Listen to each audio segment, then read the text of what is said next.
Assalamualaikum warahmatullahi wabarakatuh. Baik, kali ini kami dari kelompok 8 akan menjelaskan tentang analisis multivariat variansi atau MANOVA satu arah. Pengertian MANOVA satu arah. MANOVA adalah uji statistik yang digunakan untuk mengukur pengaruh variabel independen yang berskala kategorik terhadap beberapa variabel dependen, sekaligus yang berskala data kuantitatif. Analisis ini disebut juga dengan istilah multivariat ANOVA. Multivariat ANOVA merupakan singkatan dari multivariat analysis of variancy. Artinya, merupakan bentuk multivariat dari analysis of variancy atau ANOVA. Kemudian, analisis univariat adalah analisis data secara serentak, di mana data yang diamati hanya memiliki satu variabel dependen atau variabel tidak bebas pada setiap objek yang diamati. Analisis multivariat adalah analisis data secara serentak, di mana pada data tersebut terdapat lebih dari satu variabel dependen pada setiap objek yang diamati. Jadi, perbedaan analisis univariat dan multivariat terdapat pada jumlah variabel dependen yang diamati. Kemudian, asumsi MANOVA.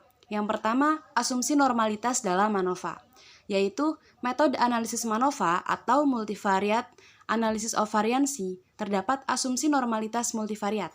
Sementara untuk metode ANOVA dikenakan asumsi normalitas univariat.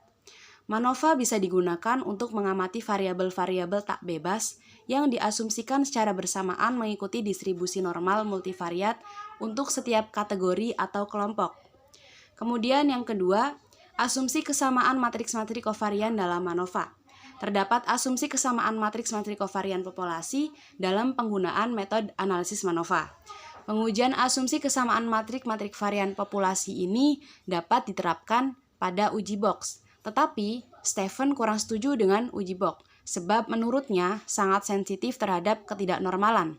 Demikian juga menurut Field, menurutnya uji box sensitif terhadap penyimpangan normalitas multivariat dan tidak signifikan. Bahkan masalah ini bukan karena adanya matrik-matrik kovariansi similar, tetapi diakibatkan tidak terpenuhinya normalitas multivariat. Penting untuk mengetahui terlebih dahulu tercapai tidaknya asumsi normalitas multivariat sebelum menerapkan uji box. Untuk selanjutnya akan dijelaskan oleh Hanif. Selanjutnya saya akan menjelaskan tentang hipotesis MANOVA satu arah. Rumus hipotesis dari MANOVA satu arah yaitu hipotesis 0 yaitu mu1 sama dengan mu2 sama dengan titik-titik sama dengan mu k. Lawan hipotesis 1 itu paling sedikit 2 mu tidak sama. Samaan vektor itu rata-rata berakibat pada rata-rata, di mana k adalah sama untuk setiap variabel, yaitu mu1r sama dengan mu2r sama dengan titik-titik sama dengan mu kr. Untuk r sendiri yaitu r sama dengan 1, 2, sampai dengan p. Jika terdapat dua rata-rata berbeda untuk satu variabel, sebagai contoh, di sini ada sebagai contoh, ada mu23 tidak sama dengan mu43. Maka hipotesis nolnya itu salah dan kita tolak.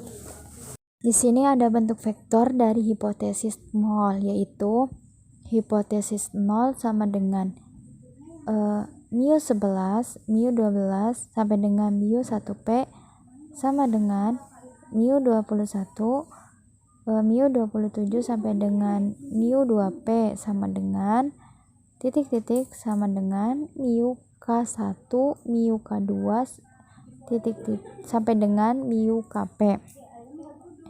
Jadi hipotesis 0 itu merupakan kesamaan himpunan. Terus kita aplikasikan ke dalam himpunan tersebut. Nah, di sini menggunakan hipotesis metrik. Nah, pada kolom ke-1 itu ada mu11, mu21 sampai dengan mu K1. Kemudian di baris kedua ada mu12, mu22 sampai dengan mu K2.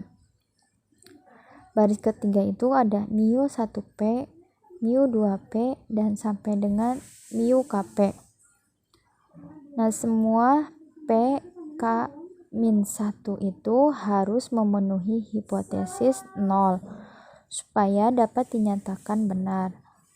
Satu yang berbeda, maka hal tersebut menyebabkan hipotesis 0 dan hipotesis 0 itu salah dan hipotesis salah.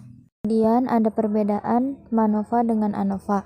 Pada umumnya, multivariate analisis variance memiliki variabel dependen yang lebih dari satu. Maka diasumsikan bahwa variabel dependen seharusnya berdistribusi normal. Di sini ada perbedaan ANOVA dan MANOVA. Perbedaan ANOVA dan MANOVA itu terletak pada jumlah variabel dependennya. ANOVA itu digunakan untuk mengetahui apakah terdapat perbedaan pengaruh perlakuan terhadap satu variabel dependen. Nah, sedangkan MANOVA sendiri itu digunakan untuk mengetahui apakah terdapat perbedaan pengaruh terhadap lebih dari satu variabel dependen. Dan perbedaannya juga terletak pada hipotesis 0. Dan hipotesis alternatifnya dapat dinyatakan sebagai berikut. Di sini ada hipotesis ANOVA. H0, hipotesis 0 sama dengan M1 sama dengan M2 sama dengan titik-titik sama dengan MX. Nah, hipotesis 1 ini paling sedikit terdapat dua rataan yang tidak sama, di mana mu adalah rata-rata mu. Oke, selanjutnya yaitu materi tentang teknik dan penggunaan dari MANOVA satu arah. Nah, kita masuk ke dalam materi yang pertama, yaitu adalah teknik multivariate ANOVA atau teknik multivariate MANOVA. Itu adalah perpanjangan teknik univariate seperti pada regresi berganda yang memperpanjang regresi sederhana hanya dengan satu variabel independen ke analisis multivariate di mana dua atau lebih variabel independen ini dapat digunakan. Situasinya berupa ditemukan pada kelompok yang berbeda. Prosedur ini diklasifikasikan sebagai univariate bukan karena jumlah, melainkan karena jumlah variabel independen dikenal sebagai perawatan atau faktor. Akan tetapi, karena jumlah variabel dependen dalam regresi berganda itu disebut dengan istilahnya univariate dan multivariate. Ini mengacu kepada jumlah variabel independen. Beberapa teknik ini telah lama dikaitkan dengan analisis desain eksperimental. Nah, selanjutnya itu adalah teknik univariate untuk penganalisis. Nah, bedanya dengan teknik yang tadi itu untuk teknik univariate ini untuk menganalisis perbedaan kelompok itu adalah dengan uji T atau dua kelompok, dan analisis variance ANOVA untuk dua atau lebih dari kelompok.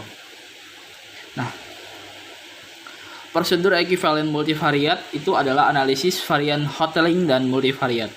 Hubungan antara univariate dan multivariate. Selanjutnya yaitu adalah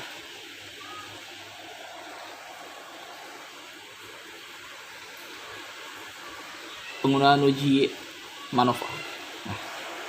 MANOVA merupakan singkatan dari Multivariate Analysis of Variance, yang artinya itu adalah merupakan bentuk multivariate dari analisis of variance ANOVA. Bentuk multivariate ini maksudnya adalah terdapat lebih dari satu variabel terikat. Uji MANOVA digunakan untuk mengukur pengaruh variabel independen terhadap beberapa variabel dependen secara simultan atau sekaligus.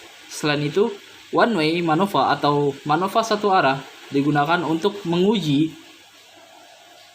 apakah jenis populasi dari satu populasi yang sama menghasilkan vektor rata-rata yang sama untuk P variabel pelakuan atau variabel dependen yang diamati dalam penelitian.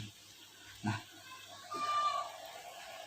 MANOVA memiliki beberapa statistik uji yang dapat digunakan untuk membuat keputusan dalam perbedaan antar kelompok. Adapun statistik uji dalam MANOVA itu ada 4: Pillay trace, Wilks lambda, Hotelling trace, dan Royce-Largers rod. Yang pertama, Pillay trace. Nah, apa itu?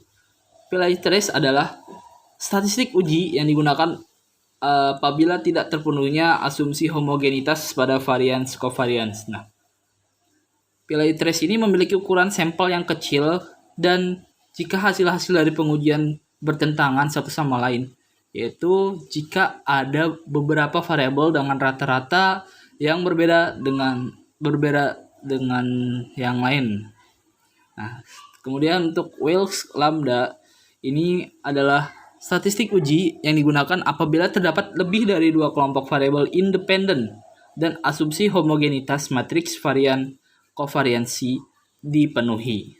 Kemudian Hotelling stress itu merupakan statistik uji yang digunakan apabila hanya terdapat dua kelompok variabel independen. Ingat, hanya terdapat dua kelompok, tidak lebih. Kemudian Royce-Larges Root merupakan statistik uji yang hanya digunakan apabila asumsi homogenitas varian kovariansi ini dipenuhi. Nah, pada uji MANOVA satu arah ini memiliki kemiripan dengan uji Hotelling stress. Hanya terdapat letak perbedaannya itu pada jika uji Hotelling trace atau T2 ini digunakan apabila hanya terdapat satu variabel independen dua kategori saja. Ya. Ingat, yang tadi di pengertian sebelumnya itu terdapat dua kelompok variabel independen. Dan ini sebetulnya harusnya dua kelompok variabel ya diralat, yaitu dua kelompok variabel independen. Sedangkan multivariat ANOVA itu dapat digunakan pada lebih dari satu variabel independen atau kategori dua atau lebih. Selain itu, uji ini adalah bentuk multivariat dari ANOVA, sedangkan Hotelling trace adalah bentuk multivariat dari independent t-test. Selanjutnya itu masuk ke dalam materi perhitungan MANOVA dengan manual yang akan disampaikan oleh saudari Siva. Kepadanya dipersilahkan. Selanjutnya yaitu contoh soal. Di sini kita mempunyai soal yaitu seorang peneliti bidang kedokteran melakukan percobaan untuk meneliti hubungan di antara aktivitas metabolik di antara kelinci-kelinci percobaan dan daya tahan tubuh terhadap kuman tuberkulosis atau TBC. Lalu peneliti menetapkan 4 perlakuan sebagai berikut. Yang pertama yaitu P1, yaitu kontrol atau tidak divaksinasi. Yang kedua P2, sama dengan diinfeksi atau ditularkan kuman TBC selama aktivitas metabolik rendah. Yang P3 yaitu diinfeksi, ditularkan kuman TBC selama aktivitas metabolik tinggi. Yang P4 yaitu diinfeksi, ditularkan kuman TBC selama aktivitas metabolik normal tetapi terlebih dahulu diiradiasi dengan 400 rongsen. Perlakuan P1 dan P2 diulang sebanyak 7 kali atau N1 sama dengan N2 sama dengan 7. Dan perlakuan P3 diulang sebanyak 5 kali yaitu N3 sama dengan 5. Dan P4 diulang sebanyak 2 kali yaitu N4 sama dengan 2.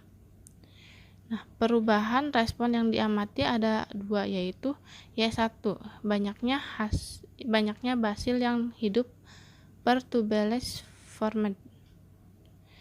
Y2 banyaknya basil yang hidup per tubeless size. Nah, selanjutnya di sini ada data dari hasil pengamatan untuk menentukan basil yang hidup yaitu Y1 dan Y2-nya. Di sini kita ada Y1, Y2 untuk P1 sampai P4 dengan selama 7 hari, P1 dan P2 selama 7 hari, P3 selama 5 hari, dan P4 selama 2 hari. Lalu kita mempunyai total dan rata-ratanya, yaitu total dari P1 Y1 129,7 dengan rata-rata 18,5286. Terus P1 Y2 nya kita punya total 28,1 dan rata-ratanya 4,0143. Lalu P2 Y1 nya totalnya yaitu 61,3 dan rata-ratanya 8,7571. P2 Y2 nya yaitu 18,5 totalnya dan rata-ratanya yaitu 2,6428. Untuk P3 Y1 nya total yaitu 168,9 dan rata-ratanya 33,7800. P3 Y2 nya dengan total 11,8 dan rata-rata 32,600. Untuk P4 Y1 nya yaitu totalnya 31,0 dan rata-ratanya 15,500. Untuk P4 Y2 nya totalnya yaitu 5,0 dan rata-ratanya 2,5000. Lalu untuk hipotesisnya yaitu H0 sama dengan terhadap hubungan di antara aktivitas metabolik di antara kelinci-kelinci percobaan dan daya tahan terhadap kuman tuberkulosis. H1 nya yaitu tidak terdapat hubungan di antara aktivitas metabolik di antara kelinci-kelinci percobaan dan daya tahan terhadap kuman tuberkulosis. Selanjutnya kita akan menghitung dengan menggunakan cara manual. Yang pertama yaitu perhitungkan faktor koreksi atau FK untuk merespon Y1 dan Y2.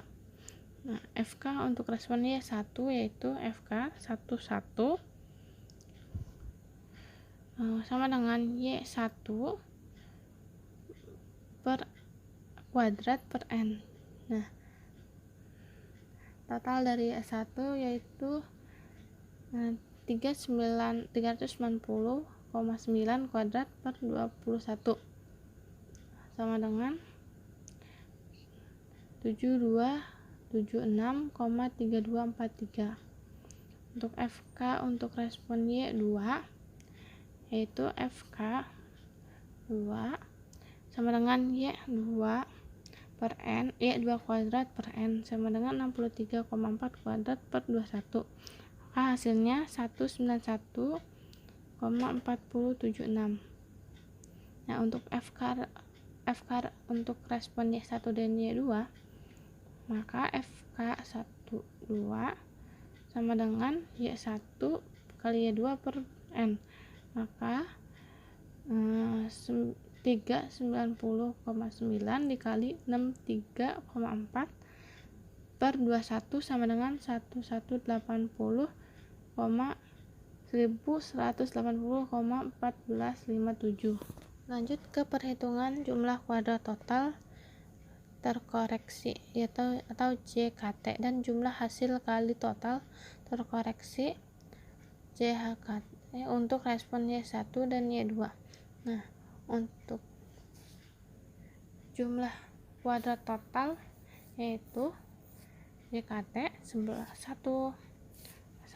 sama dengan sigma 4 dan I sama dengan 1, NI sigma J sama dengan 1, Y itu IJ kuadrat dikurang FK 1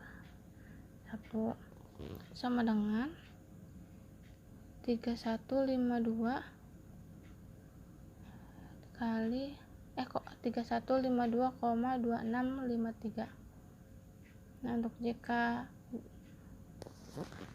JKT untuk respon Y2 yaitu 4 sigma 1 sama dengan 4 sigma I sama dengan 1 dan NI sigma J sama dengan 1 itu Y2 kuadrat dikurang FK 22 sama dengan 17,4124. Untuk jumlah hasil kali Y1 dan Y2 yaitu JHKT 12 sama dengan 4 sigma I sama dengan 1 NI sigma J sama dengan 1, Y1 dikali Y2 dikurang FK 1, 2 sama dengan min 39,0257. Perhitungan jumlah kuadrat perlakuan terkoreksi atau JKP dan jumlah hasil kali perlakuan terkoreksi JHKP untuk respon Y1 dan Y2. Nah, untuk respon Y1 yaitu sigma 4 sigma I sama dengan 1 Y1 kuadrat per NI dikurang FK 11 sama dengan 1849,5862. Nah, untuk respon Y2 nya JKP 12 sama dengan 4 sigma I sama dengan 1 Y2 kuadrat Y2I kuadrat per NI sama dikurang FK 22 sama dengan 10,6346. Nah, untuk JHKP respon dari Y1 dan Y2 yaitu JHKP 12 sama dengan 4 sigma I sama dengan 1 Y1 kuadrat dikali Y2 kuadrat per NI dikurang FK 12 sama dengan minus 21,3810. Lalu perhitungan jumlah kuadrat galat atau JKG dan jumlah hasil kali galat JHKG untuk respon Y1 dan Y2. Nah, untuk respon Y1 yaitu JKT 11 dikurang JKP 11 sama dengan 1302,6795. Nah, untuk respon Y2 nya itu JKG 22 sama dengan JKT 22 dikurang JKP 22 sama dengan 6,7778. Dan JHKG nya untuk respon Y1 dan Y2 yaitu JHKG 12 sama dengan JHKT 12 dikurang JHKP 12 sama dengan minus 17,6447. Dari hasil perhitungan yang kita peroleh tadi, maka kita bisa rangkum dalam suatu tabel analisis ragam peubah ganda satu arah atau one way MANOVA seperti berikut. Nah, di sini ada sumber agam, terus derajat bebas, dan JK dan JKH. Ragamnya itu ada perlakuan atau P, galat atau G, dan total kita simbolkan T. Nah, untuk derajat bebasnya yaitu P-nya sama dengan 3, G-nya 17, dan T-nya 20. Lalu kita buat semacam dari hasil-hasil perhitungan tadi, P-nya sama dengan seperti yang tabel yaitu 1849,5862 dan 21 minus 21,3810 dan minus 21,3810 dan 10,6348. Lalu untuk yang G-nya yaitu 1302,6795 minus 17,6447 minus 17,6447 dan 6,7778. Nah, untuk yang T-nya yaitu 3152,262657 minus 39,0257 minus 39,0257 dan 17,4124. Selanjutnya yaitu statistik uji lambda. Nah, yang dengan rumus lambda sama dengan determinan G per determinan T. di mana G sama dengan determinan dari matriks Galat atau G, dan T sama dengan determinan dari matriks total T. Selanjutnya, besaran lambda yang dihitung dari rumus di atas dibandingkan dengan tabel distribusi U dengan kaidah keputusan sebagai berikut. Jika lambda lebih besar dari U, maka HO diterima HO. Dan jika lambda kurang dari atau sama dengan U, maka ditolak HO, di mana P banyak perubahan respon yang diamati dan dBP sama dengan derajat perlakuan dan dBg adalah derajat bebas Galat. Berdasarkan tabel di atas diperoleh determinan G sama dengan 8517,9657 dan determinan T sama dengan 53.365,5060, yang dimana kalau kita substitusikan ke rumus berarti hasilnya sama dengan 0,1596. Nah, untuk nilai tabel U diperoleh U 2:3:17 plus 0,01 sama dengan 0,370654. Karena lambda sama dengan 0,1596 lebih kecil dari U, yaitu 0,370654, maka sesuai kaidah keputusan di atas, maka HO ditolak. Dalam kasus di atas, P sama dengan 2, dB sama dengan 3, hal ini berarti sesuai dengan kriteria transformasi F untuk P sama dengan 2 dan dBP lebih besar atau sama dengan 1, sehingga transformasi dari lambda ke F dapat dilakukan sebagai berikut. F sama dengan dalam kurung 1 dikurang akar lambda per akar lambda dikali dBg min 1 per dBP sama dengan 8,017. Nah, selanjutnya besaran F itu dibandingkan dengan nilai dari tabel F dengan derajat bebas 2 dBp banding 2 dalam kurung dBg dikurang 1. Jika kita menetapkan alfa sama dengan 0,01, maka F 0,01 banding 6 banding 32 sama dengan 3,434. Karena besaran F sama dengan 8,017 lebih besar dari F 0,01 banding 6 banding 32 sama dengan 3,434, maka kita menolak HO dan ada taraf alfa 0,01. Baik, materi selanjutnya yaitu kita akan menganalisis MANOVA dengan aplikasi SPSS. Langkah pertama yaitu kita buka aplikasi SPSS-nya. Kemudian kita masuk ke variable view. Di variable view ini kita definisikan variabel yang ada di contoh kasus, yaitu Y1, Y2, dan P. Kita masukkan di kolom 1, 2, dan 3.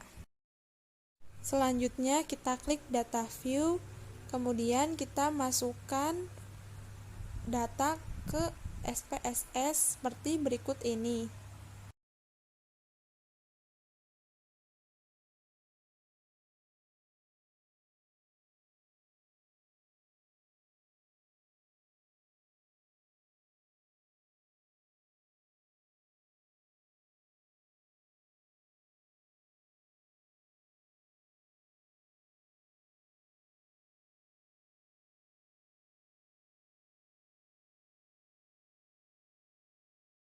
Setelah semua data dimasukkan, kita pilih menu analis, kemudian klik General Linear Model.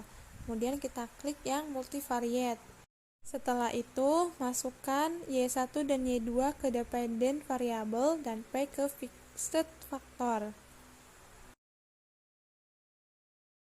Klik option, kemudian pilih homogeneity of test, lalu klik continue dan OK.